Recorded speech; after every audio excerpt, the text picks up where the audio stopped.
All right, let's talk about alcohol and your brain. Alcohol has what's called a double sedative punch. So here is an ethanol molecule, and what it does is it enables GABA neurotransmitter to actually bind better to its receptor. And when GABA binds to its receptor, negative chloride ions flow into the neuron and make it hyperpolarized.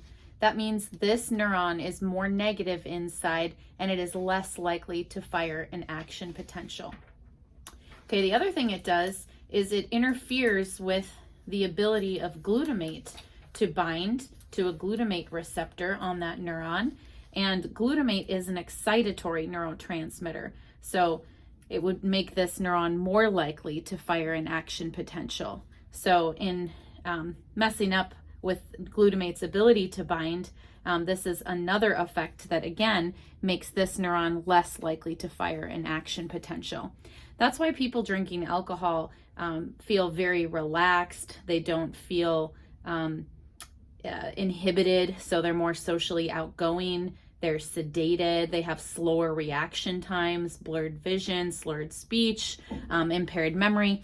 That's all because these neurons just aren't firing like they usually do. Now, alcohol eventually gets broken down by an enzyme called alcohol dehydrogenase, which turns ethanol into acetaldehyde. And then that molecule, which is very toxic and makes you feel really sick, is eventually broken down by aldehyde dehydrogenase.